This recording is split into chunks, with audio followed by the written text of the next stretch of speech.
Unit 8. Listening Part 2. Exercise 2. So, I'm going to tell you about my dad's 10 minutes of fame.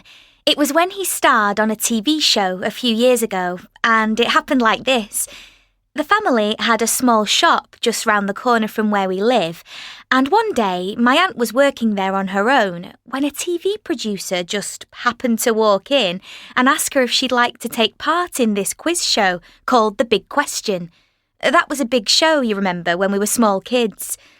I suppose he thought she'd look good on TV, sort of photogenic. Anyway, when she was asked, she just refused to even consider it. She said she was afraid she'd get so nervous that she'd be unable to say a word when a question came to her. My elder sister, who was only 11 at the time, told her she should go because it was the chance of a lifetime. But no one could say anything that'd make her change her mind. Just by chance, at that moment, my dad walked in. Well, he saw his opportunity and offered to go on the show himself.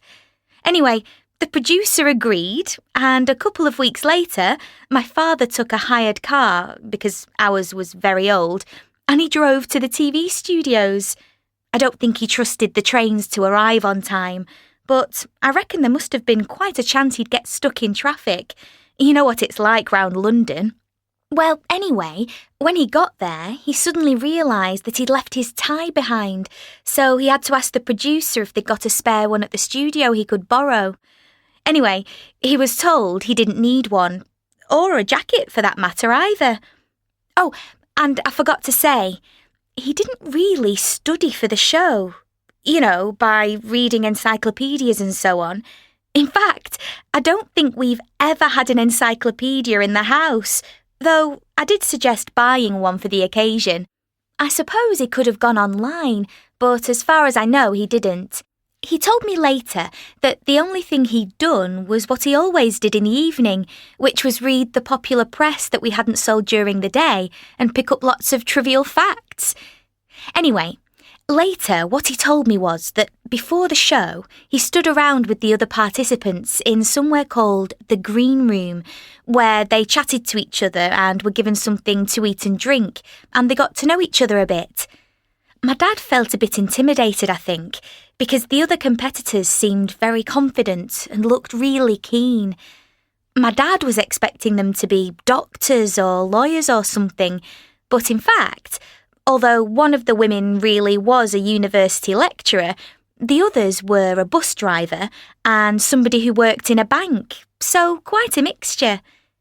When the show started, I think my dad felt quite lucky and very surprised to be able to answer his questions, which were all about general knowledge and nothing too specialist, because he actually managed to win.